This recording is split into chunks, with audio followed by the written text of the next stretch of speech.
इस क्रियाकलाप में आपने देखा कि किस प्रकार वस्तुओं को उनमें पाए जाने वाले लक्षणों के आधार पर छोटे छोटे समूहों में बांटा गया। यहाँ हमने यह जाना कि वस्तुओं को उनके समान गुणों के आधार पर छोटे छोटे समूहों में बांटा गया था, यानी समूह के निर्माण के लिए आधार की आवश्यकता होती है। जितनी भी वस्तुएं एक ही समूह में रखी जा रही हैं, उन सभी वस्तुओं में अधिक से अधिक समानताएं पाई जा रही हैं। इस प्रकार से समूह का निर्माण ही समूहीकरण कहलाता है। समूह को हम वर्ग भी कहते हैं, इसीलिए इस प्रक्रिया को हम वर्गीकरण भी कहते हैं। जाने अनजाने कहीं ना कहीं यह वर्गीकरण या समूहीकरण की प्रक्रिया हम अपने दैनिक जीवन में, अपने घरों में, अपने शालाओं में करते हैं। इस लाइब्रेरी को देखिए। इस लाइब्रेरी में सारी किताबें यूं ही बिखरी पड़ी हुई है, अव्यवस्थित है। इस लाइब्रेरी से अगर आपसे एक किताब लाने के लिए कहा जाए तो यह कार्य आपके लिए समस्या से भरा हुआ होगा या आपके लिए परेशानी वाला होगा। क्यों? क्योंकि यहाँ पर किताबों को ढूंढना एक परेशानी वाला कार्य है, जिसमें आपकी ऊर्जा और समय दोनों ही व्यर्थ जा रही हैं। लेकिन वहीं अगर इस तरह की लाइब्रेरी हो जहाँ विज्ञान की किताबें एक अलग अलमारी में, गणित से संबंधित किताबें एक अलग अलमारी में, साहित्य, कहानियों और विज्ञान से संबंधित विभिन्न प्रतियोगिताओं की किताबें अलग अलग अलमारी में इस तरह से व्यवस्थित रखी हों, तो यहाँ से एक किताब को लाने में आपको किसी तरह की परेशानी का सामना नहीं करना पड़ेगा। आपको कोई परेशानी नहीं होगी। क्यों? क्योंकि यहाँ पर किताबें सुव्यवस्थित तरीके से जमाई गई हैं। इन किताबों को जमाने के लिए आधार लिया गया है और यहाँ पर किताब को ढूंढना आसान है। ठीक इसी प्रकार हमारे दैनिक जीवन में और भी जगहों पे हम अपने घरों में, किचन में, दुकानदार अपने दुकान में सामानों को जमाने के लिए वर्गीकरण या सामूहिकरण का उपयोग करते हैं। इस वर्गीकरण का उपयोग अन्य विषयों में भी किया जाता है। जैसे पदार्थों को ठोस, द्रव और गैस 3 अवस्थाओं में बांटा गया है। बल किस पर लगाया जा रहा है और उसका स्रोत क्या है, उसके आधार पर बलों को भी प्रकारों में बांटा गया है। जैसे पेशीय बल, घर्षण बल और गुरुत्वाकर्षण बल। तो बच्चों, हमारे आसपास इतने विभिन्न प्रकार के पेड़ पौधे और जीव जंतु पाए जाते हैं, जिनमें समान लक्षण भी पाए जाते हैं और विभिन्न लक्षण भी पाए जाते हैं। इन विभिन्न प्रकार के जीव जंतुओं के बारे में अधिक से अधिक जानकारी इकट्ठी करने के लिए, उनके बारे में अध्ययन करने के लिए कहीं ना कहीं वर्गीकरण की आवश्यकता पड़ी। तो इन जीवों को वर्गीकृत करने के लिए क्या क्या प्रयास किए गए और किस तरह के प्रयास किए गए, इसके बारे में आगे हम जानेंगे। मछली कहाँ रहती है? पानी में। देखिए, मछली, मेढक, कछुए, ये सब कहाँ दिख रहे हैं आपको? पानी में। ये गजराज, बाघ, हिरण, गाय और कुत्ते कहाँ हैं? कहाँ दौड़ लगा रहे हैं? ये सब जमीन पर। तो आप देखिए, हमारे आसपास कुछ जीव जो हैं वो जल में रहते हैं और कुछ थल में। तो जीवों के रहने की जगह को ही कहा जाता है आवास। तो इस आवास को आधार बनाकर सर्वप्रथम अरस्तु नामक वैज्ञानिक ने समूह का निर्माण किया। हमारे आसपास जितने भी प्रकार के जीव जंतु और पेड़ पौधे पाए जा रहे थे, उन सभी पेड़ पौधे और जीव जंतुओं को अरस्तु नामक वैज्ञानिक ने उनके आवास के आधार पर 2 समूहों में बांटा। एक है स्थली और दूसरा है जली। जल में रहने वाले जली और थल में रहने वाले स्थली। पर क्या सभी जीव जंतु इन 2 ही जगहों पर रहते हैं? नहीं ना। इसके बाद भी और बहुत सारे जीव वैज्ञानिकों ने जीवों के वर्गीकरण को लेकर निरंतर प्रयास किए।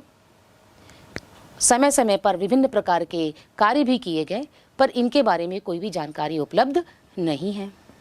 इन दोनों पौधों को देखिए। इन दोनों पौधों में क्या आपको कोई अंतर दिखाई देता है? देखिए, दोनों की ऊंचाई में अंतर दिखता है, दोनों के फूलों के रंग में, फूल की बनावट में, और साथ ही साथ इनकी पत्तियों और पत्तियों की बनावट में भी आपको अंतर दिखाई दे रहा है। तो ये जो लक्षण आप देख रहे हैं ये आप देखकर बता रहे हैं, आप देखकर इन दोनों पौधों में अंतर कर पा रहे हैं। देखकर बताया जाने वाला लक्षण बाह्य लक्षण कहला रहा है, यानी इन पौधों को देखकर जो हम इनके बारे में बता पा रहे हैं वो इनके बाह्य लक्षण हैं। तो इस बाह्य लक्षण को आधार मानकर सन 1686 में वैज्ञानिक जॉन रे ने वर्गीकरण करने का प्रयास किया। इसके पश्चात कैरोलस लीनियस नामक वैज्ञानिक ने वर्गीकरण करने का प्रयास किया। उन्होंने आधार लिया पौधों में पाए जाने वाले लैंगिक जनन के अंगों को, पुष्पों में पाए जाने वाले नर जनन अंग जिसे हम पुमंग कहते हैं और मादा जनन अंग जिसे हम जायांग कहते हैं, इन दोनों की संख्या और उपस्थिति के आधार पर कैरोलस लीनियस नामक वैज्ञानिक ने वर्गीकरण करने का प्रयास किया। इसके बारे में उन्होंने विस्तृत रूप से अपनी पुस्तक सिस्टेमा नेचुरे में बताया है और यह पुस्तक इनकी प्रकाशित हुई थी सन 1735 में। कैरोलस लीनियस ने इसके बाद भी लगातार कई वर्षों तक वर्गीकरण हेतु प्रयास किया। पेड़ पौधे और जीव जंतुओं में पाई जाने वाली इस विविधता का उन्होंने निरंतर अध्ययन किया, उनमें तुलना भी की और कई सारे नमूने भी इकट्ठे किए। उनके द्वारा बताए गए वर्गीकरण के नियम को आज भी मान्य किया जाता है। उन्होंने पौधों और जीव जंतुओं को दो जगत में बांटा, एक है पादप जगत, पौधों को उन्होंने रखा पादप जगत, चाहे वह किसी भी आवास का रहने वाला हो, चाहे वो जली हो चाहे वो स्थली हो। इसी प्रकार जीव जंतुओं को भी उन्होंने, सभी प्रकार के जीव जंतुओं को उन्होंने एक ही जगत में रखा जिसे उन्होंने नाम दिया जंतु जगत। तो अरस्तु नामक वैज्ञानिक ने विश्व में पाए जाने वाले संपूर्ण जीव जंतुओं को दो भागों में बांटा, पादप जगत और जंतु जगत। कैरोलस लीनियस ने अपने वर्गीकरण में एक शब्द का प्रयोग किया था, वह शब्द था पदानुक्रम, यानी पदों का अनुक्रम। उन्होंने 7 प्रकार के पदों के बारे में बताया। वे 7 पद कौन कौन से थे? तो जगत, पहला पद जगत किंगडम, दूसरा पद संघ फाइलम, तीसरा पद वर्ग क्लास और चौथा पद गण ऑर्डर, पांचवा पद कुल फैमिली, छठवां पद वंश जीनस और सातवां पद जाति जिसे अंग्रेजी में स्पीशीज कहा जाता है। अब ये पदानुक्रम क्या है? यानी पदों का क्रम। जब हम जीवों को उनके विकास और गुणों के आधार पर क्रमशः समूहों में बांटते हैं तो उसे हम पदों का अनुक्रम कहते हैं या पदानुक्रम कहते हैं। यानी पदानुक्रम वह प्रक्रिया है जिसमें जीवों को उनके गुणों एवं विकास के आधार पर क्रमशः समूहों में बांटा जाता है या वर्गीकृत किया जाता है, उसे हम पदानुक्रम कहते हैं। मनुष्य का पदानुक्रम आपको यह दिखाई दे रहा है। मनुष्य के इस पदानुक्रम में पहला पद आपको यहाँ जगत, दूसरा संघ, तीसरा वर्ग, चौथा गण, पांचवा कुल, छठवां वंश और सातवां पद आपको दिखाई दे रहा है जाति। पदों का ये जो क्रम है वो हमेशा निश्चित रहता है। पहला पद हमेशा जगत होगा और आखिरी पद हमेशा जाति होगा। बीच के जो क्रम हैं वो भी इसी तरह फिक्स होंगे, जगत, संघ, वर्ग, गण, कुल, वंश और जाति। इन पदों के क्रमों में किसी भी प्रकार का कोई परिवर्तन नहीं आता है। यानी पदानुक्रम के आधार पर किसी भी जीव का वर्गीकरण कर पाना और समझ पाना दोनों ही आसान है। इस जीव से आप भली भांति परिचित हैं। इस जीव का नाम है युग्लिना। युग्लिना एक ऐसा जीव है जिसमें पौधे एवं जंतु दोनों के ही लक्षण पाए जाते हैं। हरे पेड़ पौधे जिनमें क्लोरोफिल पाया जाता है, सूर्य के प्रकाश की उपस्थिति में प्रकाश संश्लेषण की क्रिया करते हैं और अपना भोजन स्वयं बनाते हैं, यानी वह स्वपोषी होते हैं। यानी पौधों में हरित लवक भी पाया जाता है और वह स्वपोषी भी होते हैं। जबकि जंतुओं में कोशिका भित्ति का अभाव पाया जाता है। साथ ही साथ ये जीव हरित लवक की अनुपस्थिति के कारण अपना भोजन स्वयं नहीं बना पाते हैं और अपने भोजन के लिए दूसरों पर आश्रित रहते हैं, यानी ये विषम पोषी जीव होते हैं। तो युग्लिना एक ऐसा जीव है जिसमें पादप और जंतु दोनों के ही लक्षण पाए जाते हैं। कैरोलस लीनियस ने अपने द्विजगत वर्गीकरण, जिसमें उन्होंने पेड़ पौधे और जीव जंतुओं को दो जगत में बांटा था, पादप जगत और जंतु जगत में ऐसे जीवों को स्थान नहीं दिया है और यही इस जगत की सबसे बड़ी कमी थी। जब कैरोलस लिनियस अपना वर्गीकरण का कार्य कर रहे थे उस समय आज के ज़माने की तरह सुविकसित माइक्रोस्कोप्स यानी सूक्ष्मदर्शी नहीं थे और इसी कारण उनके वर्गीकरण में कोशिका की आंतरिक संरचना को आधार नहीं दिया गया है। यह उनकी दूसरी बड़ी कमी थी। समय के साथ साथ सूक्ष्मदर्शी विकसित होते चले गए और विकसित सूक्ष्मदर्शी होने के कारण कोशिका की आंतरिक संरचना के बारे में भी अधिक जानकारी प्राप्त होती चली गई और इस प्रकार वर्गीकरण को कोशिका की आंतरिक संरचना के आधार पर भी वर्गीकरण के लिए नए आधार मिलते चले गए। सन 1969 में R.H. विटेकर नामक वैज्ञानिक ने संपूर्ण जगत को 5 जगत में वर्गीकृत किया। जैसा कि हम पहले भी जानते हैं कि वर्गीकरण करने के लिए आधार की आवश्यकता है, तो इस वर्गीकरण को करने के लिए R.H. विटेकर ने भी कुछ आधार दिए। तो चलिए हम जानते हैं कि ये आधार कौन कौन से थे। पहला आधार था केंद्रक झिल्ली की उपस्थिति और अनुपस्थिति यानी प्रोकैरियोटिक कोशिका और यूकैरियोटिक कोशिका। दूसरा आधार कोशिका का संगठन यानी एक कोश की जीव और बहुकोश की जीव। तीसरा आधार पोषण का स्तर। पोषण के स्तर के आधार पर जीवों को 2 भागों में बांटा गया, स्वपोषी और विषमपोषी। चलिए इन तीनों आधारों को हम विस्तार से समझने का प्रयास करते हैं। पहला आधार केंद्रक झिल्ली की उपस्थिति और अनुपस्थिति प्रोकैरियोटिक कोशिका और यूकैरियोटिक कोशिका। विकास के आधार पर कोशिकाओं को 2 भागों में बांटा गया, प्रोकैरियोटिक कोशिका और यूकैरियोटिक कोशिका। प्रो का मतलब होता है प्रिमिटिव, जिसे अंग्रेजी में प्रिमिटिव कहा जाता है। प्रिमिटिव का अर्थ होता है प्राचीन, यानी ऐसी कोशिका जो पूर्ण रूप से विकसित नहीं होती है उसे हम प्रोकैरियोटिक कोशिका कहते हैं। जबकि यूकैरियोटिक यानी एडवांस्ड सेल यानी पूर्ण रूप से विकसित कोशिका, यानी ऐसी कोशिका जो पूर्ण रूप से विकसित होती है उसे हम यूकैरियोटिक कोशिका कहते हैं। क्योंकि प्रोकैरियोटिक कोशिका पूर्ण रूप से विकसित नहीं है यानी अल्प विकसित है, इसीलिए उसमें केंद्रक भी अल्प विकसित होता है, जबकि यूकैरियोटिक कोशिका में केंद्रक पूर्ण विकसित होता है। प्रोकैरियोटिक कोशिका में केंद्रक झिल्ली जो है वो अनुपस्थित होती है, जबकि यूकैरियोटिक कोशिका में केंद्रक झिल्ली जो होती है वो उपस्थित होती है।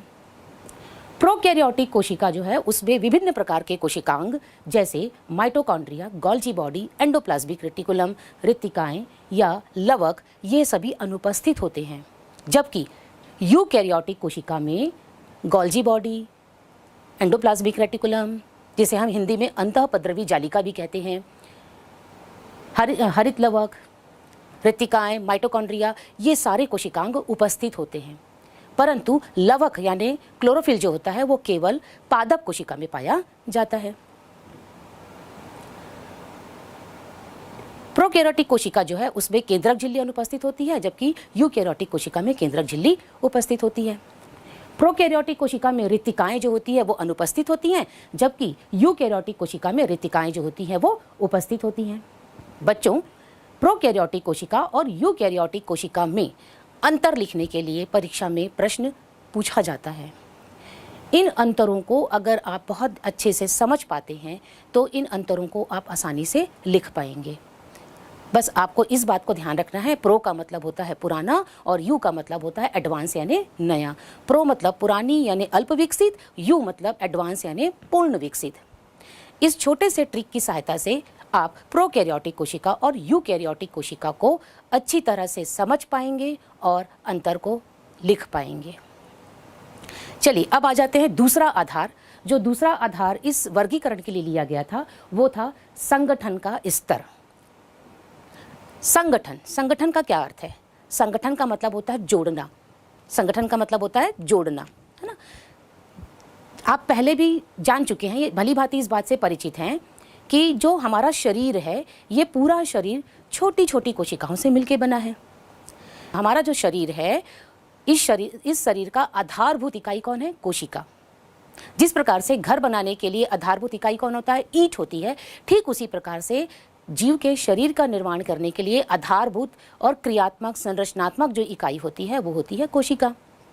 यानी बहुत सारी कोशिकाएं आपस में मिलकर ऊतक बनाती हैं। इसके बारे में आप भली भांति परिचित हैं, पूर्व के क्लासेस में आप इसके बारे में जान चुके हैं। कोशिकाएं आपस में जुड़कर ऊतक बनाती हैं और ऊतक उत्पत्ति और विकास के आधार पर आपस में जुड़ते हैं और किसका निर्माण करते हैं? अंग का। बहुत सारे अंग आपस में जुड़ते हैं और जुड़कर अंग तंत्र बनाते हैं। अंग तंत्र जैसे पाचन तंत्र, श्वसन तंत्र, उत्सर्जन तंत्र, ये सारे तंत्र मिलकर शरीर का निर्माण करते हैं। यानी कोशिकाएं आपस में जुड़ी तो ऊतक का निर्माण की, ऊतक आपस में जुड़े तो अंग का निर्माण किए, अंग आपस में जुड़े तो अंग तंत्र का निर्माण किए और अंग तंत्र से किसका निर्माण हुआ? शरीर का, है ना। तो बहुकोश के जो जीव होते हैं वो ऐसे जीव होते हैं जिनका शरीर जो होता है वो बहुत सारी कोशिकाओं के आपस में जुड़ने से बना हुआ होता है। जैसे कि कुत्ते, बिल्ली, गाय, घोड़े, इस चित्र में आपको जितने भी जीव दिखाई दे रहे हैं ये सारे बहुकोश की जीव हैं। वहीं एक कोश की जीव, एक कोश की मतलब एक कोशिका, यानी ऐसे जीव जिनका शरीर केवल एक ही कोशिका से मिलकर बना होता है उसे हम एक कोश की जीव कहते हैं। आप यूग्लिना, पैरामीशियम इन सबसे भली भांति परिचित हैं। इनके बारे में आप पूर्व के क्लासेस में जान चुके हैं। यूग्लिना, पैरामीशियम, अमीबा, ये सब कैसे जीव हैं? एक कोश की जीव हैं।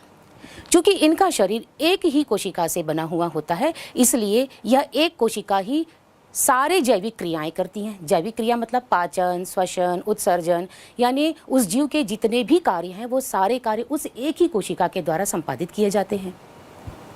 जबकि बहुकोश की जीवों में क्या होता है कि बहुत सारी कोशिकाएं हैं, इसलिए वहाँ जो कोशिकाएं होती हैं वो एक विशेष कार्य को करने के लिए सक्षम होती हैं। अगर आपसे ये पूछा जाए एक कोश की जीव किसे कहते हैं, उसके उदाहरण दीजिए, या बहुकोश की जीव किसे कहते हैं उसके उदाहरण दीजिए, तो आप यहाँ बता पाएंगे एक कोश की जीव ऐसा जीव जो केवल एक ही कोशिका का बना हुआ होता है, उदाहरण के लिए अमीबा, पैरामीशियम, यूग्लिना। बहुकोश की जीव ऐसे जीव जिनका शरीर बहुत सारी कोशिकाओं से मिलकर बना हुआ होता है उसे हम बहुकोश की जीव कहते हैं। उदाहरण के लिए कुत्ते, बिल्ली, घोड़े। एक कोश की जीव अपने सारे कार्य एक ही कोशिका से संपादित करते हैं, जबकि बहुकोश की जीवों में कार्यों का संपादन करने के लिए जो कोशिकाएं होती हैं उसमें विशेष दक्षता होती है, यानी अलग अलग कोशिकाएं अलग अलग कार्यों को करती हैं। आपसे ये प्रश्न पूछा जाता है एक कोश की जीव की परिभाषा लिखिए और बहुकोश की जीवों की परिभाषा लिखिए और उसके उदाहरण दीजिए। चलिए अब आ जाते हैं तीसरा आधार, वो है पोषण का स्तर। पोषण का स्तर, पोषण मतलब आहार। बच्चों, हम सभी को अपने कार्य करने के लिए ऊर्जा की आवश्यकता होती है। अब ये ऊर्जा हमें कहाँ से मिलती है? या किसी भी जीव को अपने कार्य करने के लिए ऊर्जा की आवश्यकता होती है। ये ऊर्जा वो कहाँ से प्राप्त करेगा? बिल्कुल, वह अपने पोषण से प्राप्त करेगा। पोषण मतलब भोजन। कोई भी जीव जब भोजन ग्रहण करता है तो उसे ऊर्जा मिलती है और इस ऊर्जा का उपयोग वो अपने विभिन्न प्रकार के क्रियाओं जैसे पाचन, श्वसन, उत्सर्जन इत्यादि को करने के लिए इस ऊर्जा का उपयोग करता है।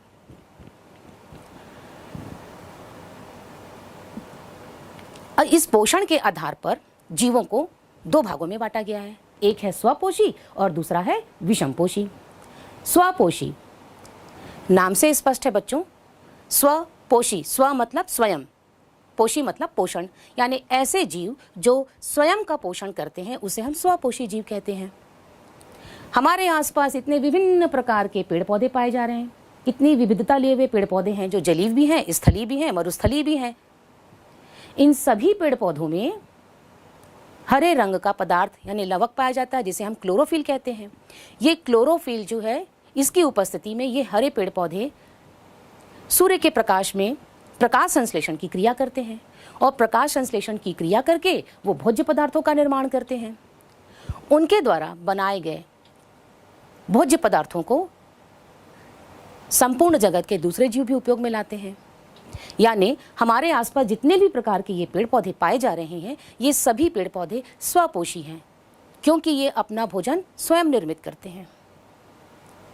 तो बच्चों, स्वपोषण का मतलब होता है स्वयं का पोषण करने वाले जीव, जिसमें सभी पेड़ पौधे शामिल हैं। अब है विषमपोषी। विषम मतलब दूसरों पर आश्रित रहने वाले, यानी ऐसे जीव जो अपने भोजन के लिए दूसरों पर आश्रित होते हैं उसे हम विषमपोषी जीव कहते हैं।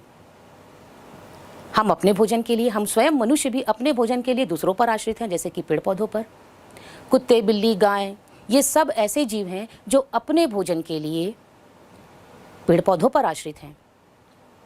तो पोषण के स्तर के आधार पर जीवों को दो भागों में बांटा गया, स्वपोषी और विषमपोषी। स्वपोषी पेड़ पौधे, विषमपोषी गाय, कुत्ते, बिल्ली, घोड़े, बाघ, ये सब किस में आएंगे? विषमपोषी में। बच्चों, आपसे परीक्षा में प्रश्न पूछा जाता है, स्वपोषी किसे कहते हैं, उदाहरण दीजिए। विषमपोषी किसे कहते हैं, उदाहरण दीजिए। तो आपको परिभाषा लिखकर उनके उदाहरण देना है।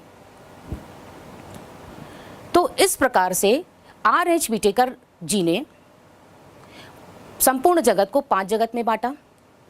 जगत मोनेरा, प्रोटिस्टा, फंजाई, प्लांटी और एनिमेलिया।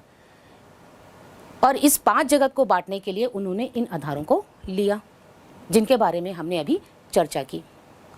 R.H. विटेकर जी ने 5 जगत वर्गीकरण जो किया है, उन सभी जगतों को हम एक एक करके विस्तार से जानेंगे।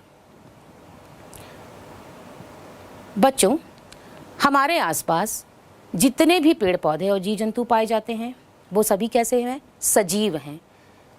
सजीव मतलब जो श्वसन की क्रिया करते हैं, अपने ही समान संतानों को उत्पन्न करते हैं, उसे हम सजीव कहते हैं। तो संपूर्ण सजीवों को उनमें पाए जाने वाली कोशिका के प्रकार के आधार पर 2 भागों में बांटा गया है। देखिए, सजीवों को कोशिका के आधार पर 2 भागों में बांटा गया, प्रोकैरियोटिक कोशिका और यूकैरियोटिक कोशिका। प्रोकैरियोटिक कोशिका यानी अल्प विकसित कोशिका, जिसमें केंद्रक अल्प विकसित है, केंद्रक झिल्ली अनुपस्थित है, विभिन्न प्रकार के कोशिकांग भी अनुपस्थित हैं, जिसमें रिक्तिकाएं भी अनुपस्थित हैं। वहीं यूकैरियोटिक कोशिका, ऐसी कोशिका प्रोकैरियोटिक कोशिका के अंतर्गत मोनेरा जगत को रखा गया है। मोनेरा जगत में सभी प्रकार के जीवाणु शामिल हैं। वहीं यूकैरियोटिक कोशिका में उन जीवों को शामिल किया गया है जिनकी कोशिका पूर्ण विकसित होती है, जिनमें पूर्ण विकसित केंद्रक पाया जाता है, जिनमें केंद्रक झिल्ली पाई जाती है, जिनमें रिक्तिकाएं पाई जाती हैं और जिनमें विभिन्न प्रकार के कोशिकांग जैसे गोल्जिकाएं, अंतःपद्रवी जालिका, माइटोकॉन्ड्रिया, लवक आदि सभी पाए जाते हैं। अब इस यूकैरियोटिक कोशिका को उनके कोशिका के संगठन के आधार पर पुनः 2 भागों में बांटा गया है। यानी यह यूकैरियोटिक कोशिका एक कोशिकी है या बहुकोशिकी है। इनका शरीर एक कोशिका से मिलकर बना है या बहुकोशिका से मिलकर बना है, उसके आधार पर पुनः 2 भागों में बांटा गया है। देखिए, एक कोशिकी जीव जिसके अंतर्गत जगत प्रोटिस्टा को रखा गया है, जैसे कि अमीबा, युग्लिना, पैरामीशियम। वहीं बहुकोशिकी जीव जैसे कि मनुष्य, कुत्ता, बिल्ली, जिनका शरीर बहुत सारी कोशिकाओं से मिलकर बना है। अब इन यूकैरियोटिक बहुकोशिकी कोशिका को उनमें पाए जाने वाली कोशिका भित्ति के आधार पर पुनः 2 भागों में बांट दिया गया है।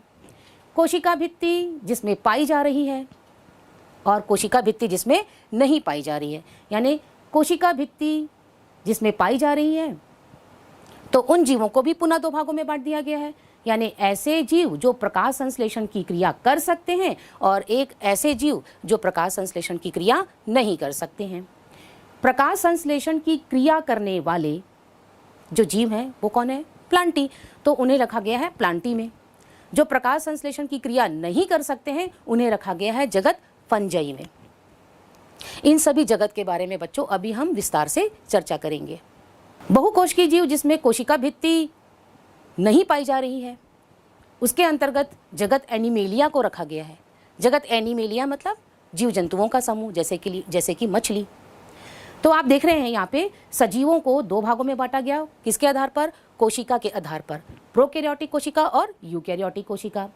प्रोकैरियोटिक कोशिका के अंतर्गत एक कोशिकीय जीव आ रहे हैं, जगत मोनेरा, उदाहरण के लिए जीवाणु।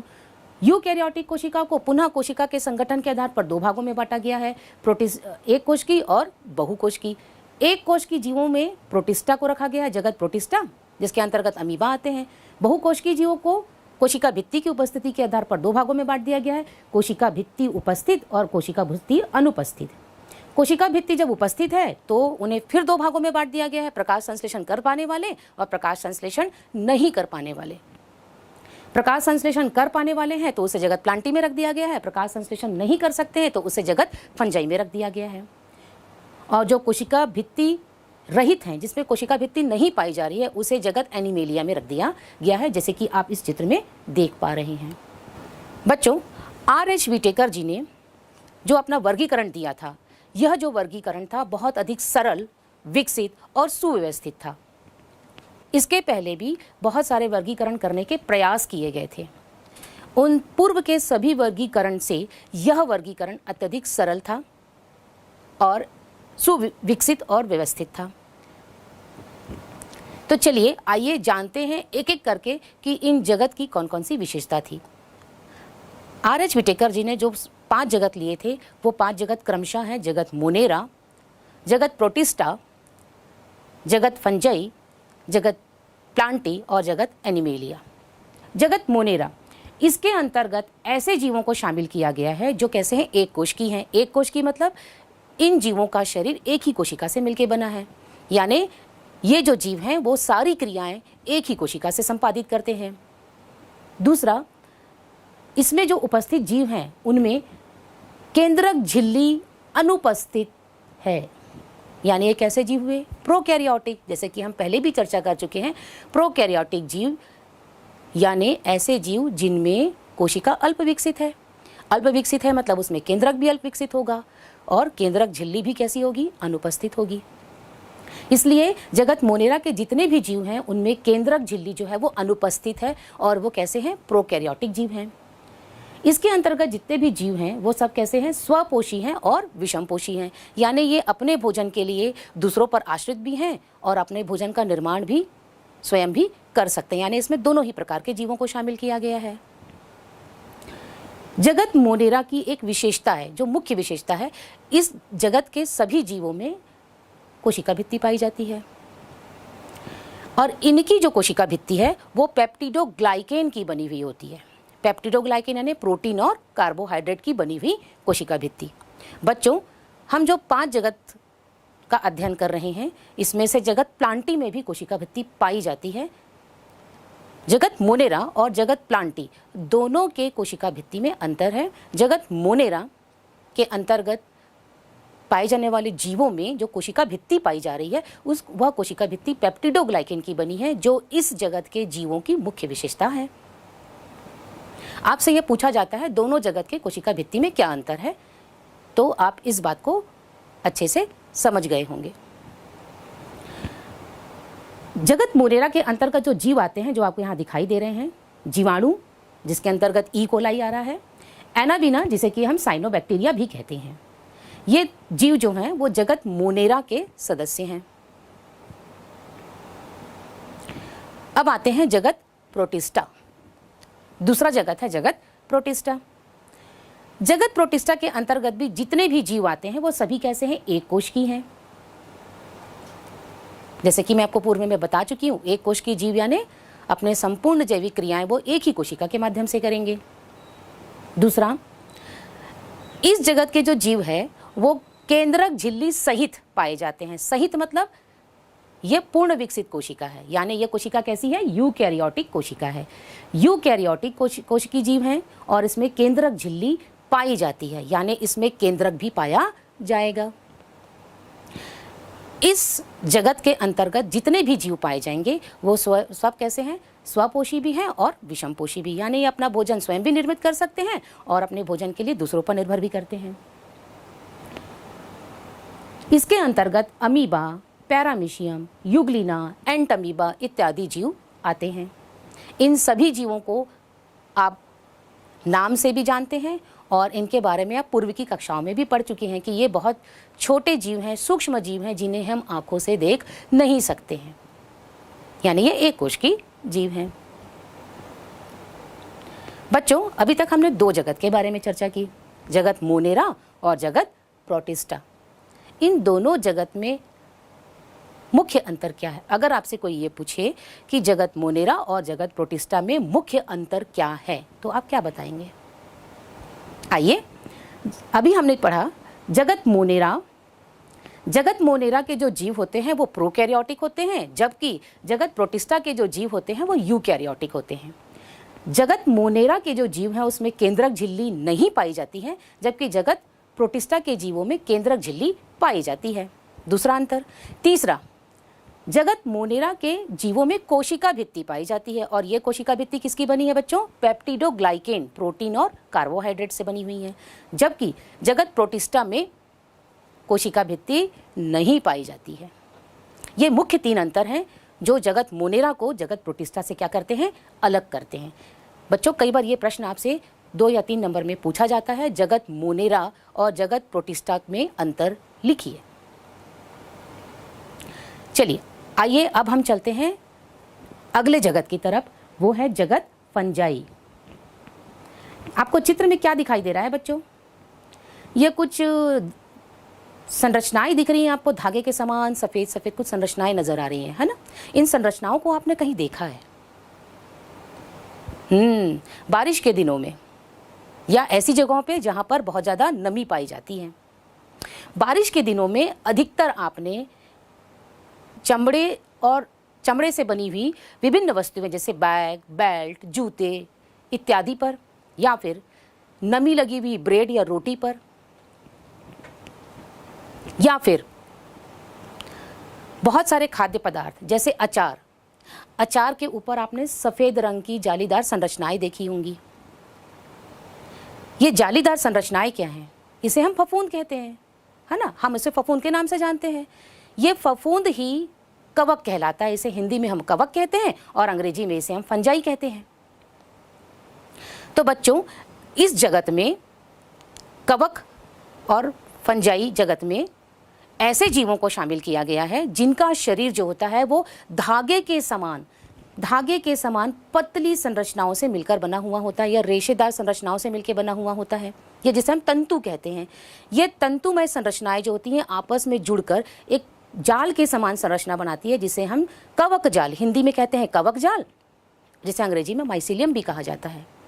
यानी जगत फंजाई के अंतर्गत जितने भी जीव आएंगे, उन जीवों का जो शरीर है वो तंतुमय होता है, तंतु के समान संरचना से बना हुआ होता है, और ये संरचनाएं आपस में जुड़कर एक जाल के समान संरचना बना लेती हैं, और इस जालनुमा संरचना को ही हिंदी में हम कवक जाल या माइसीलियम कहते हैं। बच्चों, यह विशेषता इस जगत की मुख्य विशेषता है। कई बार आप लोगों से यह प्रश्न पूछा जाता है कि जगत फंजाई या जगत कवक का एक मुख्य लक्षण लिखिए। तो उसका एक मुख्य लक्षण यही है कि इसमें माइसीलियम या कवक जाल पाया जाता है। जीवों का जो शरीर है वो तंतुमय होता है, जैसा कि आप चित्र में देख पा रहे हैं। इसमें भी जितने भी जीव आते हैं वो सभी कैसे होते हैं? एक कोश की होते हैं और कुछ बहुकोश की भी होते हैं। यानी इस जगत में एक कोश की जीव भी पाए जा रहे हैं और बहुकोश की जीव भी पाए जा रहे हैं। और इस जगत के जो जीव होते हैं वो विषमपोषी होते हैं। विषमपोषी यानी अपने भोजन के लिए दूसरों पर आश्रित होते हैं। इसमें हरित लवक नहीं पाया जाता है। इस जगत के जितने भी जीव हैं उनमें हरित लवक नहीं पाया जाता है। इस जीव के उदाहरण देख लेते हैं। म्यूकर, ईस्ट, एगैरिकस जिसे हम मशरूम भी कहते हैं, Rhizopus bread mould, Aspergillus, Penicillium और कुकुरमुत्ता भी। कुकुरमुत्ता का नाम तो आप सभी ने सुना हुआ है। कुकुरमुत्ता जो कि आपको चित्र में दिखाई दे रहा है, यह कुकुरमुत्ता भी जगत फंजाई का एक सदस्य है। इसे इस जगत में रखा गया है क्योंकि इसमें सारी समानताएं या समान लक्षण पाए जाते हैं। जगत फंजाई या जगत कवक के जो जीव हैं वो सहजीवी भी होते हैं, मृतोपजीवी भी होते हैं और परजीवी भी होते हैं। बच्चों, ये सहजीवी क्या है, मृतोपजीवी क्या है और परजीवी क्या है? चलिए आइए थोड़ा इनको समझें। सहजीवी, बच्चों नाम से स्पष्ट है। यहाँ पे अगर इस शब्द को समझा जाए, सह मतलब साथ, जीवी मतलब जीवन यापन करने वाले। यानी जब दो जीव आपस में मिलकर साथ साथ जीवन यापन करते हैं तो उसे हम सहजीवी कहते हैं। एक दूसरे को फायदा पहुंचाते हुए जब वो अपना जीवन यापन करते हैं तो उसे हम सहजीवी कहते हैं। चलिए आइए इसको एक उदाहरण से समझते हैं। हमारे सामने एक चित्र दिखाई दे रहा है। ये चित्र है लाइकेन का। लाइकेन जो कि कवक और शैवाल इन दोनों के मिलने से बना है। शैवाल जो कि जगत प्लांटी का सदस्य है। प्लांटी मतलब प्लांट, जिसके बारे में अभी हम आगे चर्चा करेंगे। पौधों में क्या विशेषता होती है बच्चों? पौधों में हरित लवक पाया जाता है, इसलिए वो प्रकाश संश्लेषण की क्रिया कर सकते हैं और प्रकाश संश्लेषण की क्रिया करके भोजन का निर्माण करते हैं। तो ये सारे लक्षण जो हैं उस शैवाल में पाए जाते हैं। वहीं कवक जो कि जगत कवक का सदस्य है, ये क्या काम करता है? जल और खनिज पदार्थों को अवशोषित करता है और अवशोषित करके ये शैवाल को देता है।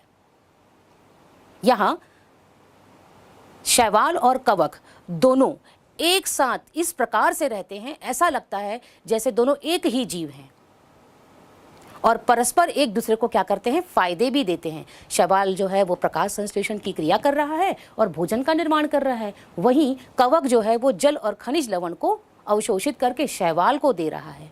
यानी परस्पर एक दूसरे को फायदा देते हुए जब दो जीव साथ में रहते हैं तो उसे हम क्या कहते हैं? सहजीविता। तो लाइकेन जो है वो सहजीविता का एक अच्छा उदाहरण है। लिटमस आप सभी जानते हैं, देखा होगा आपने, लिटमस इसी लाइकेन से बनाया जाता है। अब आते हैं मृतोपजीवी पर। मृतोपजीवी, मृत जीवी यानी जो जीव अपने जीवन के या जो जीव अपना जीवन यापन या अपना पोषण जो होता है वो मृत जीवों से क्या करते हैं? प्राप्त करते हैं, उसे हम मृतोपजीवी कहते हैं। परजीवी, परजीवी पर मतलब दूसरे, यानी जो अपने जीवन यापन के लिए दूसरों पर निर्भर करते हैं उसे हम क्या कहते हैं? परजीवी। सहजीवी, मृतोपजीवी और परजीवी। सहजीवी साथ साथ जीवन यापन करना, मृतोपजीवी मृत शरीर पर जीवन के लिए निर्भर रहना और परजीवी दूसरे जीवों पर, जीवित जीवों पर अपने जीवन के लिए निर्भर रहना परजीवी जीव कहलाते हैं। बच्चों, कवक बोलते ही हमारे दिमाग में आता है कि कवक मतलब ये हमें कोई ना कोई हानि पहुंचाएंगे, क्योंकि ये हमारे खाद्य पदार्थों को भी क्या कर देते हैं? सड़ाते हैं, है ना। चमड़े के बैग जो होते हैं या बेल्ट उसको खराब कर देते हैं। यानी हमारे दिमाग में ये है कि ये कवक जो है हमेशा हानिकारक ही होते हैं, पर ऐसा नहीं है। ये जो कवक है वो हानिकारक भी होते हैं और लाभदायक भी होते हैं। आप सभी ईस्ट से भली भांति परिचित हैं। ईस्ट जो होता है वो ब्रेड और बियर दोनों को बनाने में मदद करता है, यानी ईस्ट की सहायता से ब्रेड और बियर दोनों का निर्माण किया जाता है। वहीं जब हम बीमार होते हैं तो हम एंटीबायोटिक यानी दवाई लेते हैं। ये दवाइयाँ जो होती हैं वो इन्हीं कवक से बनाई जाती हैं। देखिए विभिन्न प्रकार की जो दवाएं आपको दिखाई दे रही हैं, एंटीबायोटिक, ये सारी दवाइयाँ जो होती हैं वो प्रतिजैविक के रूप में बीमार होने पर हम ग्रहण करते हैं। यानी कहीं ना कहीं ये जो कवक हैं ये हमारे लिए लाभदायक हैं, इनसे दवाओं का निर्माण हो रहा है। वहीं कुछ जो कवक होते हैं वो हानिकारक भी हैं, जो रोग उत्पन्न करते हैं। तो देखा हमने कि कवक जो होते हैं वो हमारे लिए लाभदायक भी हैं और हानिकारक भी हैं। बच्चों, कभी आपने सोचा है कि हम जो खाना है उसे फ्रिज में क्यों रखते हैं? फ्रिज में रखने पर खाना देरी से खराब होता है, जबकि उसी खाने को अगर हम बाहर रखें तो वो खाना बहुत तेजी से खराब हो जाता है। ऐसा क्यों? ये जो कवक हैं या जो सूक्ष्म जीव हैं जिनके कारण हमारा भोजन जो है वो खराब होता है, ये जो सूक्ष्म जीव हैं वो कम तापमान पर तेजी से वृद्धि नहीं करते हैं और तेजी से वृद्धि नहीं करने के कारण हमारा खाद्य पदार्थ जो होता है वो खराब होने से बच जाता है। इसीलिए हम भोज्य पदार्थों को खराब होने से बचाने के लिए फ्रिज में रखते हैं, क्योंकि फ्रिज में जो तापमान होता है वो सामान्य से कम होता है। चलिए आइए अब हम आगे बढ़ते हैं 5 जगत वर्गीकरण के जगत प्लांटी में। प्लांटी यानी प्लांट, प्लांट यानी पौधे। बच्चों, इस जगत के सभी जीवों के लक्षणों को याद करने के लिए हमें सिर्फ एक ही बात अपने दिमाग में याद रखनी है, वह है कि इस जगत में सभी जो जीव होंगे वो कैसे होंगे? पौधे होंगे। हम सब ने पौधे देखे हैं, देखिए ये सब पौधे आपको दिखाई दे रहे हैं। ये जो पौधे हैं इनमें जो जो लक्षण पाए जा रहे हैं वो सारे लक्षण इस जगत के सदस्यों में पाए जाते हैं। कैसे आपको ये जो पौधे हैं वो कैसे दिखाई दे रहे हैं? ये बहुकोशिकीय हैं, बहुत सारी कोशिकाओं से मिलकर बने हुए हैं।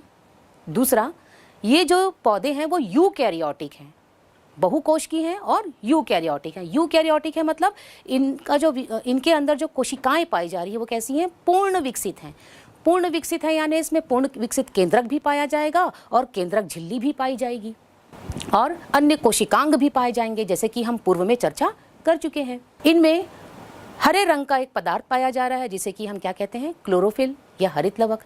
इस हरित लवक के कारण ही पेड़ पौधे जो हैं वो सूर्य के प्रकाश की उपस्थिति में प्रकाश संश्लेषण की क्रिया करते हैं और प्रकाश संश्लेषण की क्रिया करके भोज्य पदार्थों का निर्माण करते हैं।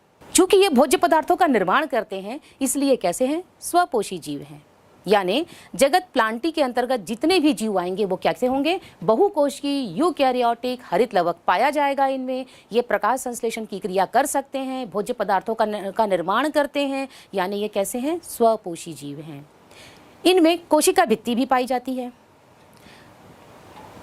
इनकी कोशिका भित्ति सेल्यूलोज नामक पदार्थ से बनी हुई होती है।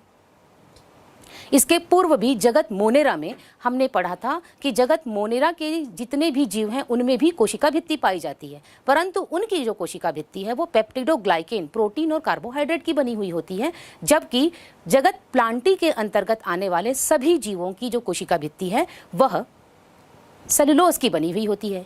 यह प्रश्न आपसे पूछा जाता है, जगत मोनेरा और जगत प्लांटी के सदस्यों में कोशिका भित्ति पाई जाती है, पर इन दोनों की कोशिका भित्ति में क्या अंतर है? तो मुख्य अंतर यह है, जगत प्लांटी के अंतर्गत आने वाले जो सदस्य हैं या इसके जो जीव हैं, चलिए इनको भी हम देखते हैं ये कौन कौन से जीव हैं। स्पायरोगैरा जिसे हम शैवाल कहते हैं, जिसके बारे में अभी हमने चर्चा की लाइकेन के रूप में। फ्यूनेरिया मॉस, फर्न, फर्न से आप भली भांति परिचित होंगे, आपके आसपास ये फर्न पाया जाता है। साइकस, खजूर, नीम, धान, घास, आम, जाम, ये सारे पौधे जो हैं जो आपको यहाँ दिखाई दे रहे हैं ये सारे जगत प्लांटी के सदस्य हैं।